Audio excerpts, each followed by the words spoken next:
built a cheese cave! Have you ever dreamed of building your very own walk-in cheese cave? Turns out it's not quite as simple as throwing up a few shelves and plugging in an AC unit. In this video, I'll walk you through how we built ours, the things that went wrong, the things that worked, and what you'll want to know before you start.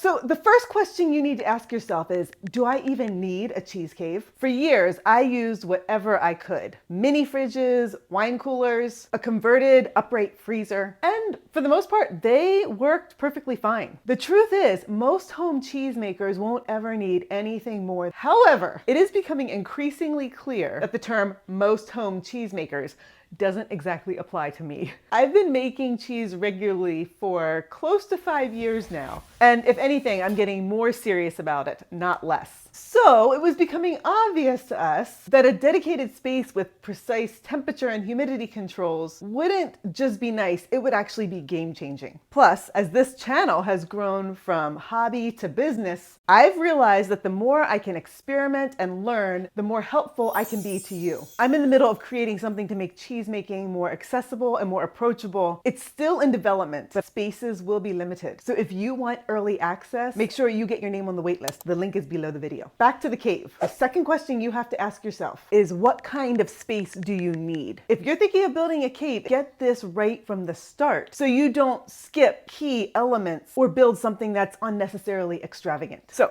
what did I want in my cheese cave? Well, let me tell you. Enough room to age all my cheeses so I could finally clear all the mini caves out of my house. Space to comfortably walk around and work. Running water, electricity, precise control over temperature and humidity. I wanted the cave to be close enough to the house that it would be convenient. I wanted wooden shelves for natural aged cheeses. And I wanted the cave to be affordable and relatively quick to build because I didn't want to wait for forever. I wanted this thing to happen. Once you figure out what you need in your cave, the next thing you need to decide is whether or not the cave should be above ground or a genuine, honest to goodness, underground cave. Each of those options have pros and cons. My husband and I spent a good deal of time weighing each one. For an underground cave, the pros are that it has superior insulation. It has naturally stable aging conditions, a charming and classic aesthetic. It's a more passive maintenance.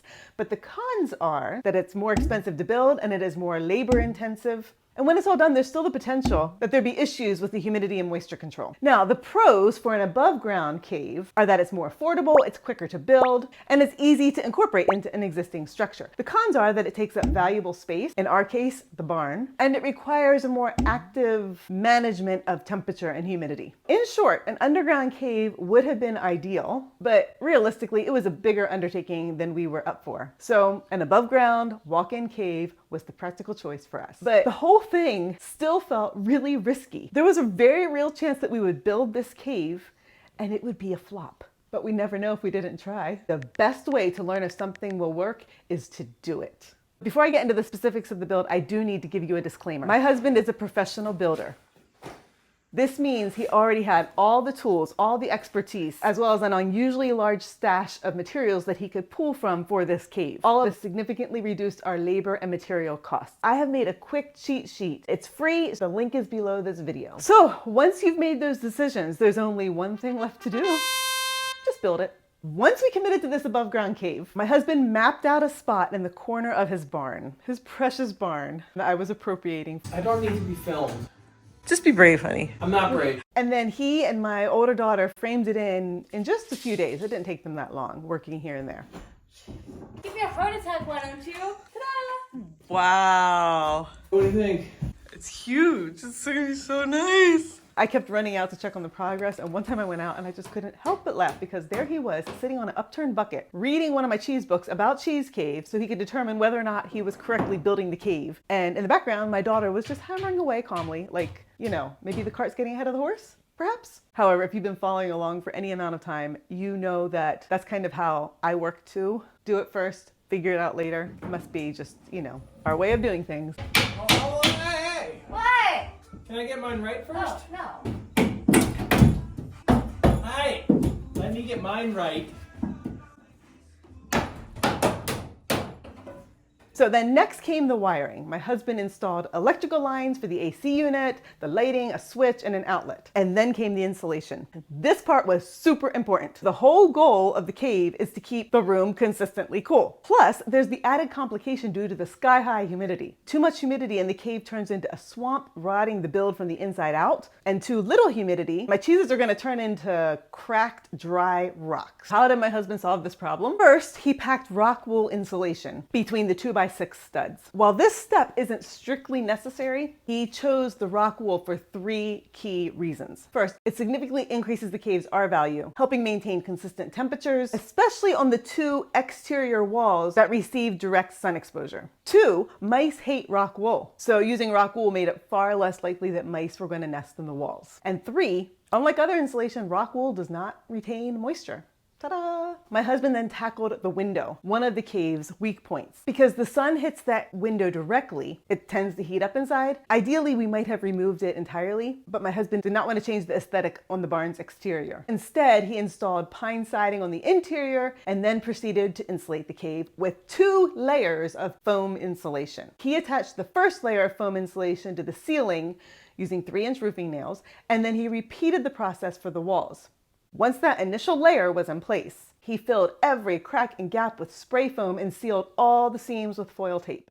This meticulous sealing was critical. It ensured the room would be airtight, preventing moisture and air migration through the walls. Once the first layer was sealed tight, he glued a second layer of foam insulation directly onto the first, offsetting the panels so the seams didn't line up. An intentional overlapping to further minimize any chance of air leaks. Once again, he went back and filled gaps with spray foam, paying special attention to the bottom edges where the insulation met the floor, which was an area that was impossible to tape properly. Now, as for the ceiling, my husband decided not to insulate it. Since there's a floor directly above,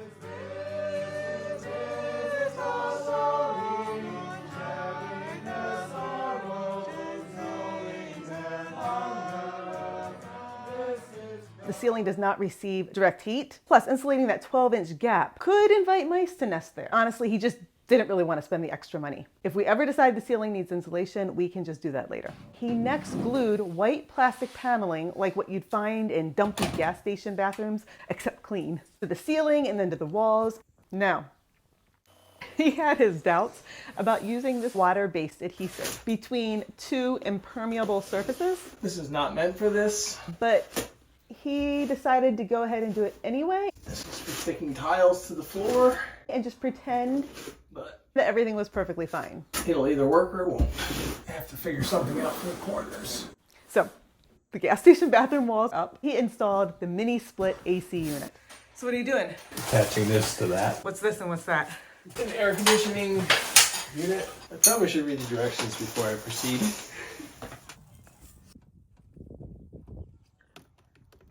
I can't see.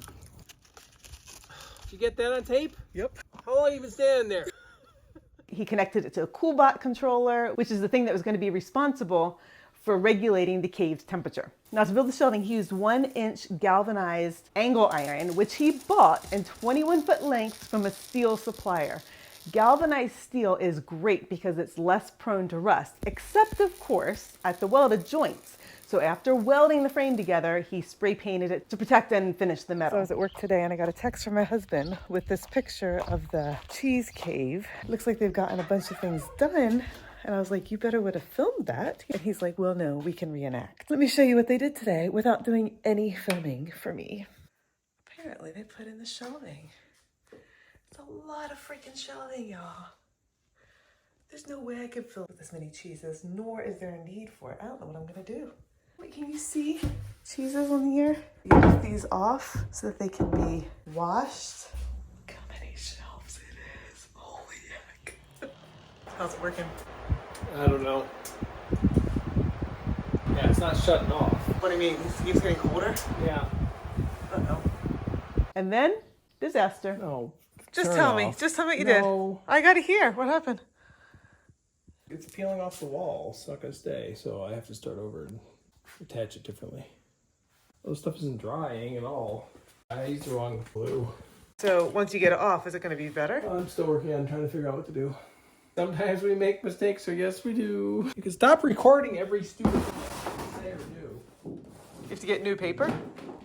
This is plastic. You have to get new plastic? No, I'm cleaning it all off. Well, why not just get new stuff? It's $20-some a sheet. I think it might make more sense to get new stuff. It's like another $150. So then he scraped the wet goopy glue off the inside and he dried the panels out in the yard, all the while kicking himself.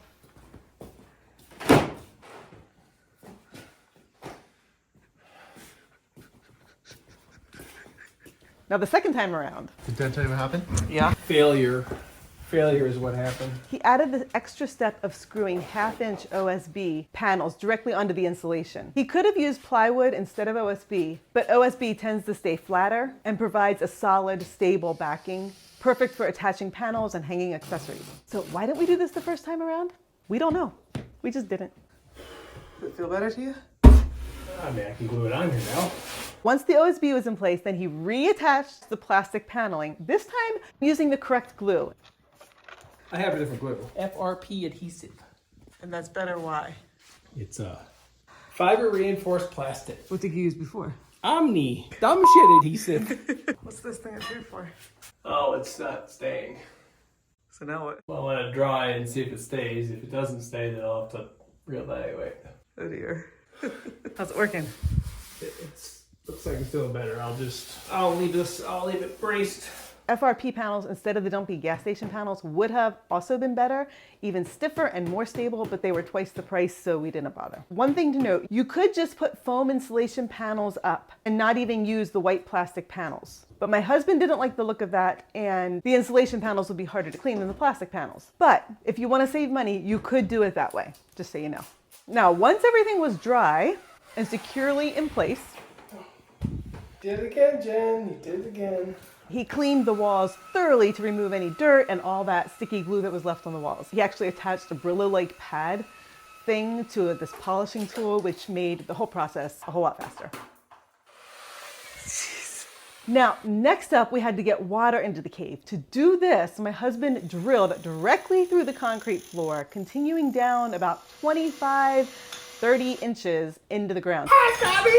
Into this hole, he inserted a section of 3-inch PVC pipe and sealed around it with foam and caulk.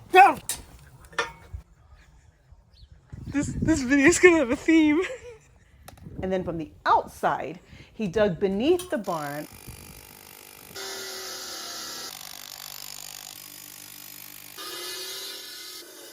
until he reached the PVC pipe. Oh, look, there's a pipe. And then he threaded the water line up through the pipe and into the cave. And you're gonna pull this pipe.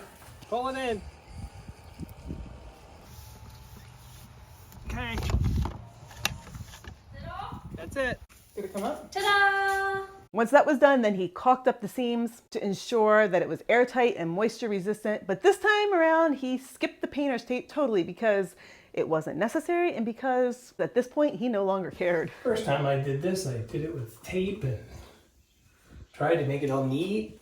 Now I'm just trying to get it done. So now it's time for insulation 2.0. Oh, shit! He reinstalled the shelving frames, he reinstalled the wooden boards, and then I scrubbed them down with soapy water and rinsed them off and let them dry in the sun a little bit. And then we put the shelves into the cave. Besides filming this video, I think this was maybe my only contribution to the entire build. And then we turned on the AC unit and our cave was officially functional. It is time to start emptying this out and taking out all the vac-packed ones to the cave. So at the beginning, I only transferred my vac-packed cheeses because they were protected from the blasting cold, dry air by their plastic wrap. Where's the most air movement and the least air movement? And it was good I did too, because it took a minute to stabilize the humidity. The small humidifier we initially placed in the cave pumped out way too much moisture. It would empty its entire tank within just one day. So at first we thought we were going to have to upgrade to a much larger humidifier to save us the trouble of refilling the tank so frequently and to offset the drying effect of the AC. And we even ordered one. But before it arrived, thankfully, my husband connected the small humidifier to an Inkbird humidity controller set to 90%.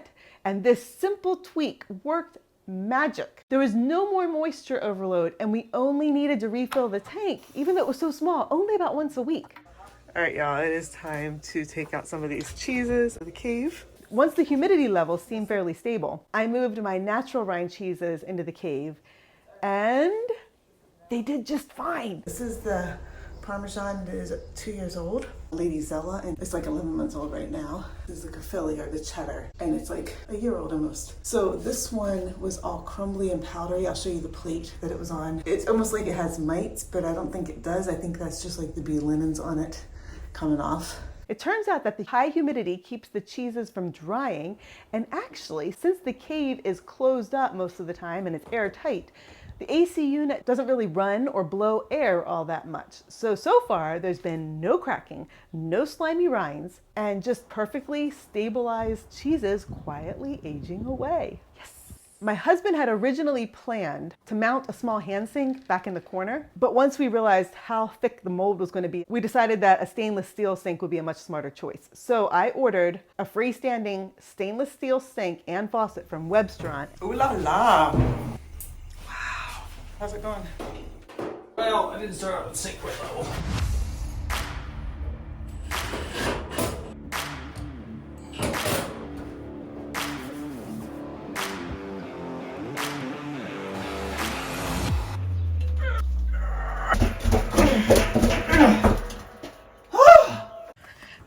Send me the water.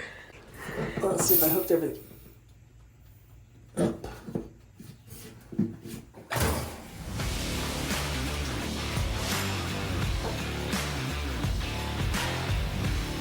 Finally, at long last, I had a fully operational cheese cave with running water. So now you have to figure out how you're going to maintain everything in this cave. I quickly realized that regular cleanings were going to be essential. Okay, so when I was out here the other day, I noticed that there is blue mold growing underneath these shelves. It's all over, and it's pretty bad. And this is starting to smell like basement mold, which alarms me. So now about once a week, I go into the cave with a bucket of vinegar water, just a very generous glug of white vinegar mixed into a pail of cool water, and I quickly, sloppily wipe down the shelves, the tops, the sides, the bottoms. Sometimes I follow up with a spray bottle filled with 50-50 vinegar water mix and just leave that coating on the shelves to slow the mold growth. And then every couple of weeks, I wash the floor with the same vinegar water solution. We also quickly realized it was important to remove any upper shelving that we weren't actually using, because there was no sense in giving that blue mold extra real estate. As for the cheeses themselves, Parmesan, 2 years old, let's go brush it. You set it down on a very dirty wagon. Can you see how it's coming off? Did you clean the mold? No, I did not clean it. The cheese is moldy, it doesn't matter. That's like covered in poop. Doesn't matter. We're fine. It's covered. It's not covered in poop. It was like kind of dry from that mold, but now that you get that off, the cheese itself feels more damp. The older natural rind wheels get a thorough dry brushing every week or two to keep that pesky blue mold at bay.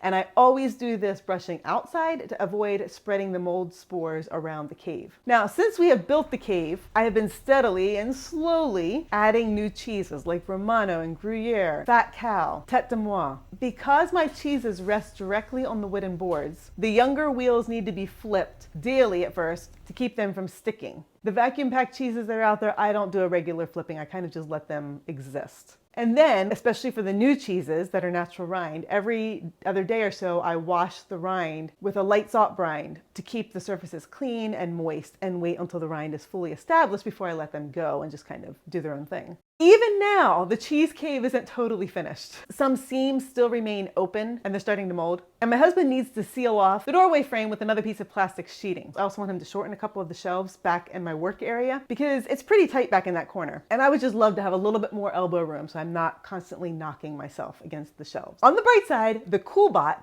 has been performing beautifully. It's synced with our phones, so we get instant alerts if anything goes wrong. And it has a graph so we can easily monitor routine temperature fluctuations.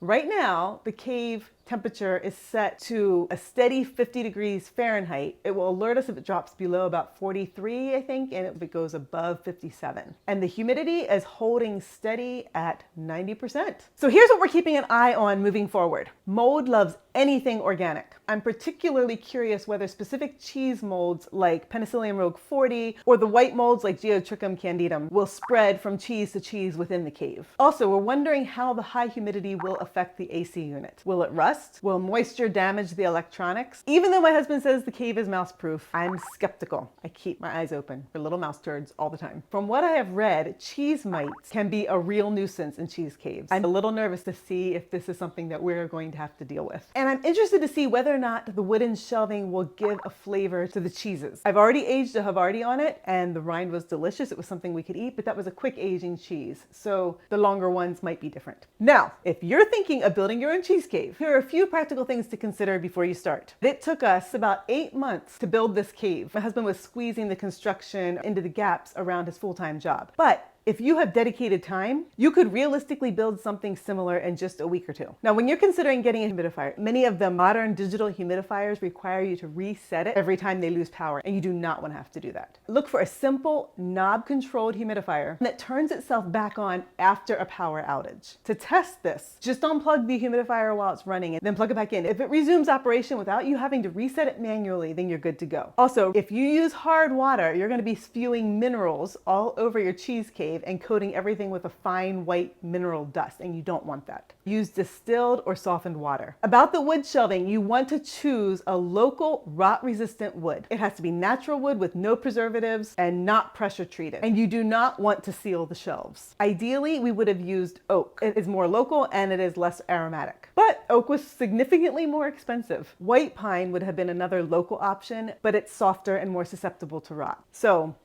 yellow pine is what we went with. Make sure you give yourself sufficient workspace. Anything that's in the cave is going to get moldy. So have a designated space right outside of the cave for your rags, paper towels, pens, anything else you might need. So what did the cave cost us? Here's the rundown. I'm not going to spell out all the details right now, but I have made you a cheat sheet with the costs, our go-to tips, what we wish we'd known, and links to the tools that are essential. It's free, so go ahead and snag that if you're thinking about building a cheese cave someday. So the total cost to us was right under $5,000. Remember, how much a similar cave would cost for you depends on your location, skill set, the economy, what year you are in when you are watching this. For the labor, a general rule of thumb is the cost of materials equals the cost of labor. So put that together, $10,000. If you want to test out your aging cave or your fridge or whatever it is that you're using to age your cheeses, this next video is all about a cheese that is perfect to start with. It matures quickly, it develops a beautiful rind, and it gives you real feedback fast. So watch this video next to learn how to make it. And happy milk slinging!